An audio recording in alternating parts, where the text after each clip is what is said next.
नाम Shrimad Bhagavat Gita, page number 23 है। इसमें लिखा है अधर्माभिभवात् कृष्णा प्रदुष्यन्ति कुल स्त्रिया स्त्रीषु दुष्टाशु वर्णश्रेणीचायते वर्ण शंकरा। इसी के आगे लिखा है जो इस्लाम पैगाम देता है, जरा सुनिएगा। कहा वायुर्दे जर्मुगड़ी वरुणा शशंका प्रजापतिष्ठम पर पितामहश्च नमो नमस्ते सुशाहस्कृता पुनश्च भोयोपि नमो नमस्ते गणेश्यम चरणम शीशमनम शशांकम चरणम शीशमनम पर्वतम चरणम शीशमनम गंगाजलम स्नानम पंडितम गौदानम स्वाहा। कल की अवतार न्यारपंतम पृथ्वी मध्यम और वसिकारतम बलवल स्वानम लमलखीयम पुष्पपनम तपस्यम वीरम महावीर गुरुम प्राणम प्रादीपम विष्णुवेशम स्वरूपम असुमा सुगमारूहा देव दत्तम जगतपति असिना साधु अष्ट आश्चर्य गुणवती गिरिघिनील गंधा अति ज्योति में प्रकाशम नतमस्तक भूमिष्ठम प्रभु गुणगानम नाफपुरीता लीड गच्छदीन प्रक्रम पवित्रम गंगा स्नानम अति पवित्रम पवित्रम पवित्रम। और सुनो लोगो, आप जबान कोई सी भी हो, बोलने वाला कोई भी हो, जहां मुस्तफा की तारीफ होती है, जहां मुस्तफा का तज़किरा होता है, दीवाने झूम भी जाया करते गए। एक शेर सुनो जो मिक्स में गए, संकट मोचन संकटगारी संकट मोचन संकटगारी अरबन मदनी अरबन मदनी।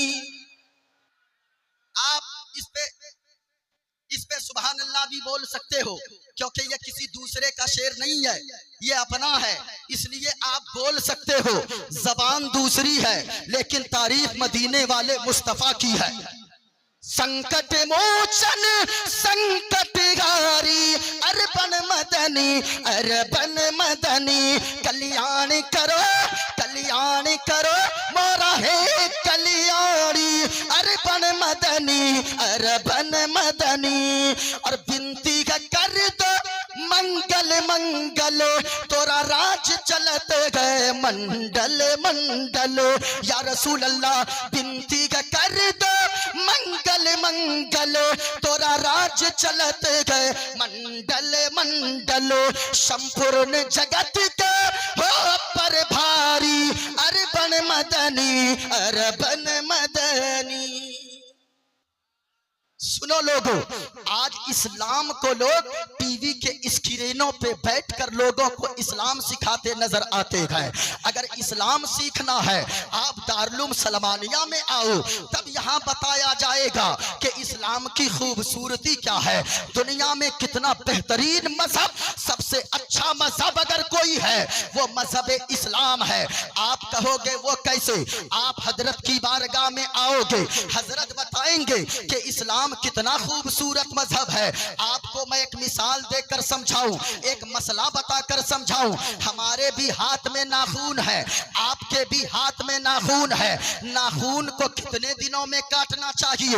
आप मुफ्ती साहब की बारगाह में आओ, मुफ्ती राहत हुसैन साहब, मुफ्ती गुलाम हैदर साहब किबला मद्दसिल्लहुल आली वन नूरानी, आप हजरत की बारगाह में आओ, हजरत बताएंगे कि नाखून को 40 दिन के अंदर अंदर काट लेना चाहिए।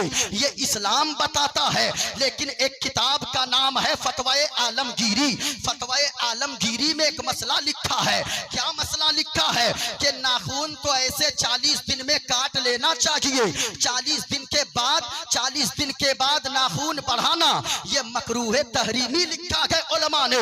एक बात बताइए, हमारे लिए 40 दिन है, आपके लिए 40 दिन है, लेकिन फतवाए आलमगीरी में जो मसला लिखा है, मसला ये लिखा है, अगर कोई शख्स गाय का दूध दोहता हो, कोई अगर भैंस का दूध निकालता हो, कोई जानवर का दूध दोहता हो, तो आगे मसला ये लिखा है, उसके लिए बेहतर ये है कि वो 40 दिन का इंतजार न करे, बल्कि 8 से 10 दिन के अंदर नाखून को काट लिया करे।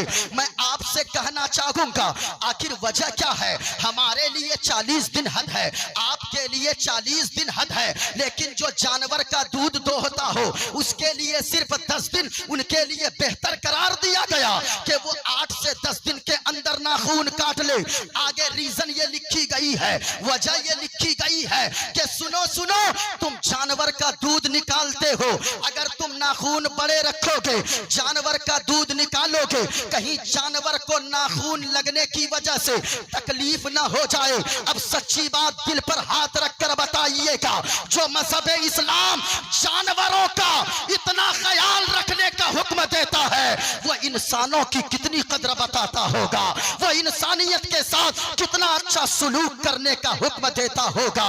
लेकिन आज लोग कहते हैं ये मुसलमानों को मानवता नहीं आती, मुसलमानों को इंसानियत नहीं आती। सुनो, हम तो इंसानों की इतनी कदर करते हैं कि अगर कोई नाखून को काटे, अपने बाल को कटवाए, तो ये हुक्म है कि उसे या तो मिट्टी के नीचे दफन कर दे या उसे पानी में बहा दे, उसे जूतों में न लपेटे। किस वजह से?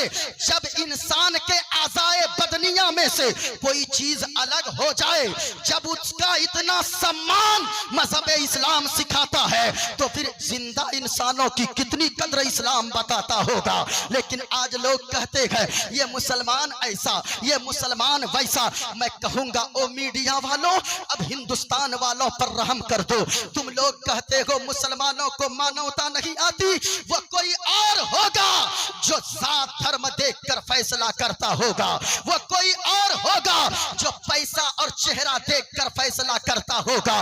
लेकिन मजहब इस्लाम वो है जो जात धर्म देखकर फैसला नहीं करता है। अगर फैसला करता है तो इंसानियत की बुनियाद पर फैसला करता है। ये मजहब इस्लाम है।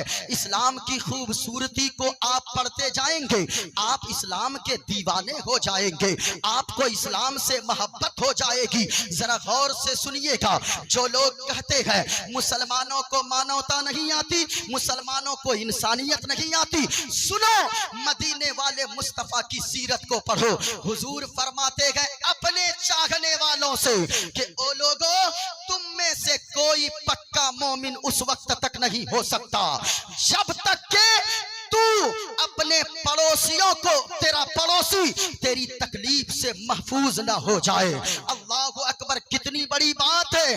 मदीने वाले मुस्तफा ने फरमाया, तेरा पड़ोसी अगरचे यहूदी हो, तेरा पड़ोसी अगरचे ईसाई हो, तेरा पड़ोसी अगरचे मुसलमान ना हो, लेकिन वो तेरा पड़ोसी है, उसका तुम ऐसा ख्याल रखो जैसा तुम अपनी फैमिली का ख्याल रखते हो।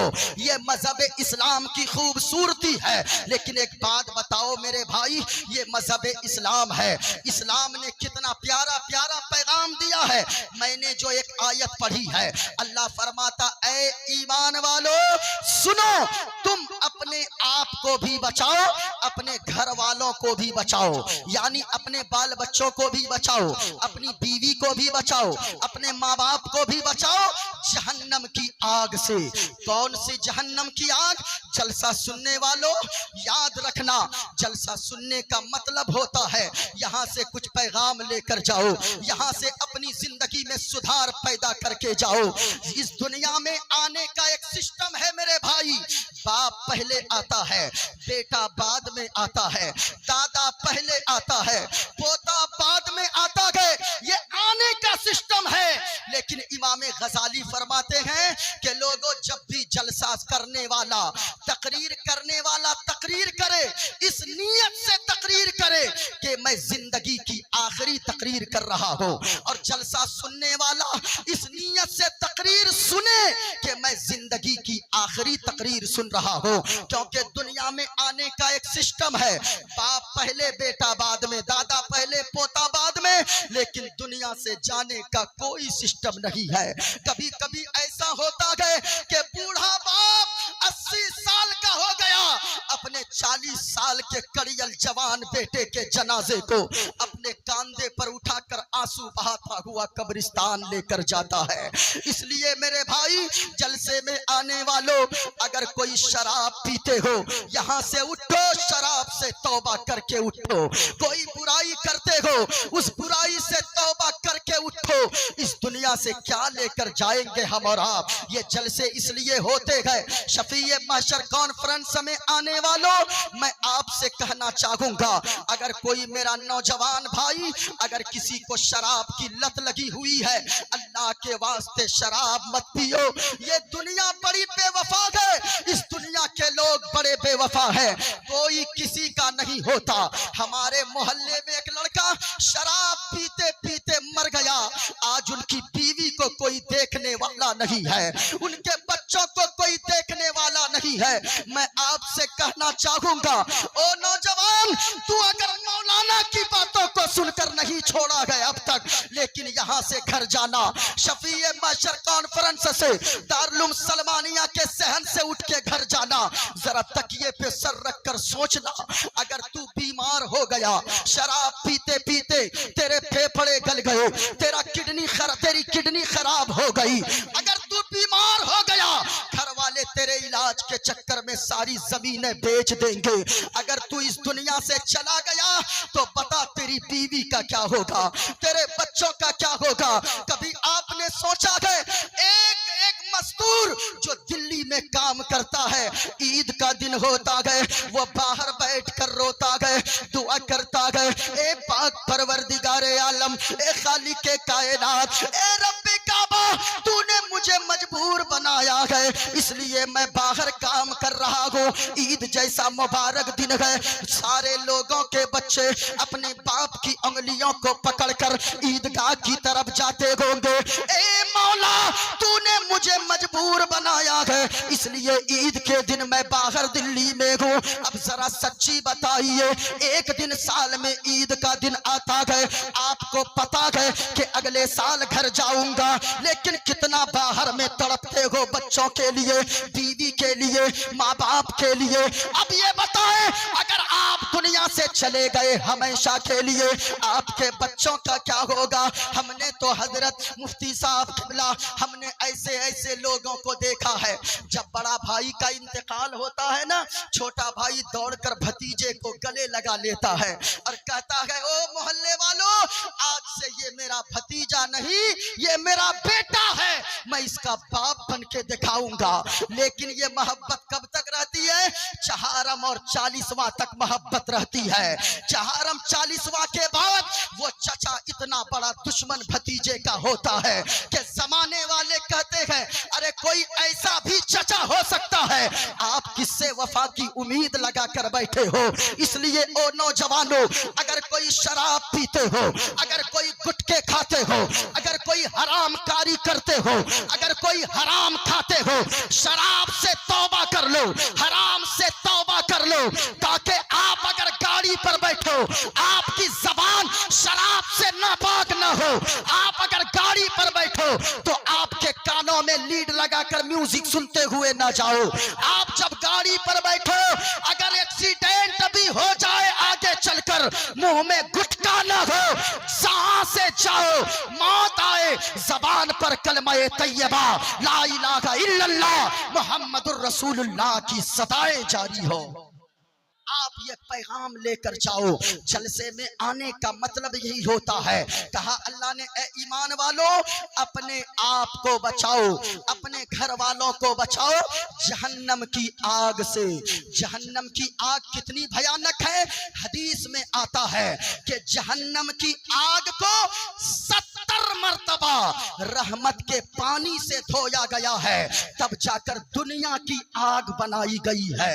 अब दुनिया की आग इतनी गर्म है तो जहन्नम की आग का आलम क्या होगा? इसलिए उस जहन्नम की आग से अपने आप को भी बचाओ, अपने घर वालों को भी बचाओ। अल्लाह ने अगर बेटा दिया है या बेटी दिया है, चाहे जो भी औलाद दिया है, अपने औलाद की कदर करो। हुजूर फरमाते हैं, अपनी औलाद को तोहफा देने वालों से, हुजूर फरमाते हैं, औलाद को तोहफा देने वालों, औलाद को गिफ्ट देने वालों, अपनी औलाद को अगर कोई बर्थडे पर गिफ्ट देते हैं, कोई साइकिल गिफ्ट करता है, कोई मोटरसाइकिल गिफ्ट करता है, अपनी औलाद को गिफ्ट देने वालों सुनो, ये साइकिल बड़ा गिफ्ट नहीं है, मोटरसाइकिल बड़ा गिफ्ट नहीं है, ये मकान और दुकान बड़ा गिफ्ट नहीं है, बल्कि आका फरमाते हैं एक बाप की तरफ से औलाद के लिए जो सबसे बड़ा तोहफा है वो तोहफा ये है कि एक बाप अपनी औलाद को तरबियत वाला बना दे, अपनी औलाद को नेक बना दे, सालेह बना दे, मुअद्दब बना दे। ये एक बाप की तरफ से औलाद के लिए सबसे बड़ा तोहफा है। इसलिए लेकिन एक बात मैं इस जगह कह दूं, औलाद के नेक होने के लिए माँ बाप का नेक होना जरूरी है। आप क्या समझते हैं मुफ्ती गुलाम हैदर साहब किबला दामजिल्लहु अलैना, इनकी क्या आप क्या समझ रहे हैं? ये ऐसे ही बन गए इतने बड़े मुफ्ती साहब, मुनाजिरे अहले सुन्नत, ये खलीफा हुजूर ताजुश शरिया। इनके चेहरे को आप देखें, ऐसा लगता है हुजूर ताजुश शरिया का खलीफा जब ऐसा है, हुजूर ताजुश शरिया कैसे होंगे? इनको देखकर हुजूर ताजुश शरिया की जात का अंदाजा लगाएं। इसलिए ऐसे बच्चा थोड़ी बन जाता है बड़ा, कोई भी बच्चा बनता है माँ बाप का बड़ा रोल होता है। माँ बाप को नेक बनना होगा, माँ बाप को बच्चों की अच्छी तरबियत करनी होगी। अच्छी तरबियत के लिए खुद का भी अच्छा होना जरूरी है। बच्चा कौन अच्छा? बच्चे की सोहबत को देखिए, आपका बच्चा किसी दूसरे के पास तो नहीं बैठ रहा, आपका बच्चा किसी बदतमीज बेअदब के पास तो नहीं बैठ रहा, इसलिए कि अगर वो बच्चा बेअदब रहेगा तो यकीनन आपकी कई नस्लों को तबाह कर देगा। माँ बाप का नेक होना जरूरी है। माँ को चाहिए नेक बने, बाप को चाहिए कि नेक बने। यहाँ से ये पैगाम लेकर जाएं, शराब अगर कोई पीते हैं आज ही तौबा करें, तौबा, शराब से तौबा कर ले। आज ही आप यहाँ अगर बैठे हैं तो आप इस नीयत से बैठे कि हम मजहब इस्लाम के चाहने वाले हैं। ये देखें, मुझे फरमाइश आई कि आप संस्कृत की तशरीह जरूर करें। हाँ मैं कर देता हूँ, बस 5 मिनट का और वक्त लेता हूँ। आप सुनना चाहते, हाथों को उठाकर बोलो सुभान अल्लाह। 5 मिनट गुफ्तगू करूं, गुफ्तगू करूं? अरे आप बोले मोहब्बत के साथ। ये क्या है, हम तो अपना दिल भी अपनी जान भी मदीने वाले मुस्तफा पर कुर्बान करने वाले हैं। जो आशिके रसूल होता है वो कहता है क्या पेश करूं आका, क्या चीज हमारी है, क्या पेश करूं आका, क्या चीज हमारी है। ये दिल भी तुम्हारा है, ये जान भी तुम्हारी है। सुनो, मैंने जो मंत्र पढ़ा है, इस्लाम पैगाम क्या देता है, कभी इस्लाम को समझने की कोशिश करो।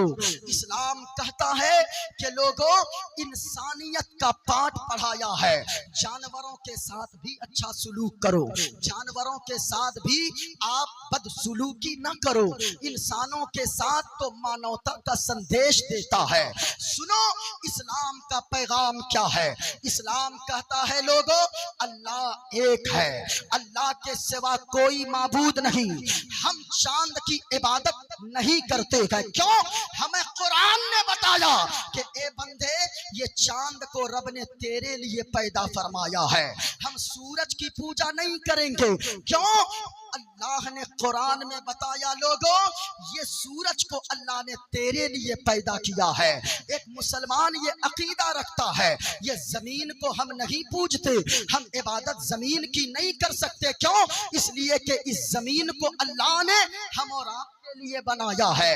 फिर किसकी इबादत करेंगे? तो सुनो, मैंने जो मंत्र पढ़ा है, कुरान पहले क्या कहता है, कुल हुवल्लाहु अहद। ए महबूब आप फरमा दीजिए, अल्लाह एक है, पाक है, बेऐब है, ना माँ है ना औलाद है। आगे कुरान में जो आयत लिखी है उसका तर्जमा ये है और ये उसका खुलासा ये है कि ए लोगों, ए महबूब आप फरमा दीजिए, अल्लाह एक है, पाक है, बेऐब है, ना माँ है, ना बाप है, ना औलाद है। जो इन चीजों से पाक है वही हम सबका खुदाए पाक है।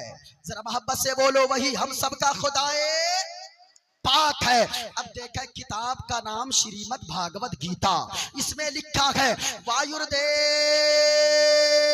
यर्मुगड़ी वरुणा शशंका। वायुर्द माना हवा, यर्मुगड़ माना आग, वरुण के माना सूरज, शशांक के माना चांद। ये संस्कृत के वर्ड थे। वायुर्दे यर्मुगड़ी वरुणा शशंका। कहा के लोगों, जिसने इस हवा को पैदा किया, जिसने इस चांद को पैदा किया, जिसने सूरज को पैदा किया, जिसने जमीन आसमान को पैदा किया, नमो नमस्ते सुसाहस्कृता।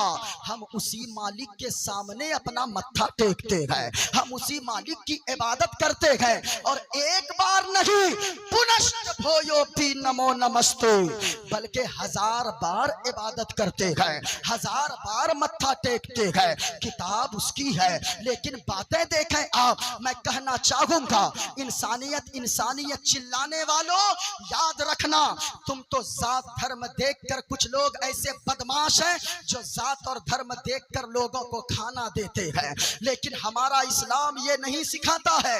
हमारा इस्लाम कहता है कि तुम जात धर्म देखकर फैसला न करो, जात धर्म देखकर नहीं, बल्कि तेरा पड़ोसी अगर यहूदी भी हो तो तुम देखो कि तेरा पड़ोसी कहीं भूखा तो नहीं सो गया है, तेरा पड़ोसी कहीं मजबूर तो नहीं हो गया है। इस वजह से मेरे भाई, इस्लाम को समझिए, इस्लाम से करीब होइए, इस्लाम से वाबस्ता होइए, इस्लाम से वाबस्ता होइए, इस्लाम के दामन में आ जाइए। और यहाँ आने वालों, माँ बाप की कदर करो, माँ बाप की इज्जत करो।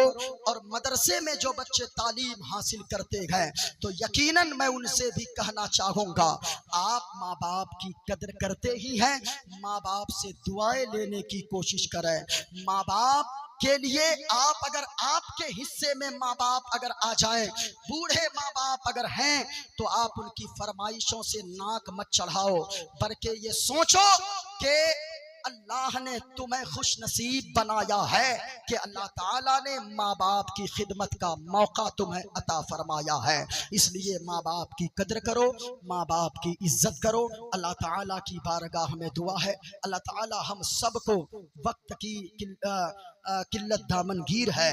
हजरत दिलबर शाही साहब किबला, अल्लामा आसिफ इकबाल साहब किबला, इन दोनों को आप हजरात को सुनना है। दस्तार बंदी का प्रोग्राम है, इस वजह